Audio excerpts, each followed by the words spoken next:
এবার তৈরি হচ্ছে ইন্ডাস্ট্রি, চারিপাশে চাকরি চাই, চাকরি, সরকারি চাকরি 5 লক্ষ আমরা চাই অ্যাপয়েন্ট করতে। কিন্তু সিপিএম আর বিজেপি নেতাদের বলুন, দয়া করে বেকার যুবক যুবতীদের ভবিষ্যৎ নষ্ট না করবার জন্য এই চাকরিগুলোকে আটকাবেন না। ভোটে গিয়ে কথাগুলো বলুন, কোর্টে যে কেউ যেতে পারে, এটা তার সাধারণ অধিকার। কিন্তু তাই বলে একটু মায়া লাগে না? এত টিচার নেওয়া হবে, পোস্ট খালি আছে, আপনাদের জন্য নিতে পারছি না, মানে এই বিজেপি সিপিএম আর কংগ্রেসের নেতাগুলোর জন্য, কয়েকটা ফুরফুরের জন্য। প্রজাপতি ফুরফুরে উড়ে বুড়ে বেড়াচ্ছে, চাকরি পেলে তাদের লোকসান। তারা চায় না পুলিশে লোক নেওয়া হোক।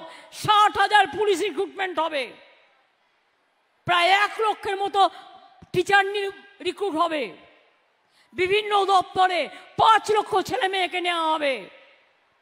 যেই আমরা রেডি করছি, টুক করে একটা কেস টুকে দিচ্ছে, আর দিয়ে হাসতে হাসতে বলছে, দেখলে তো চাকরিটা করতে দেবো না, যেন জমিদারি পেয়ে গেছে। বলি, সাহস থাকলে ভোটে লড়ুন, একটু গণতন্ত্রের রাজনীতি রাস্তায় করুন। সবটা গিয়ে দুর্নীতি করবার চেষ্টা করবেন না, এটা একটা বড় দুর্নীতি। যারা মানুষের কাজ আটকায়, এটা বড় দুর্নীতি। যান রেলে গিয়ে খোঁজ নিন, কত দুর্নীতি করেছেন খুঁজে বের করুন।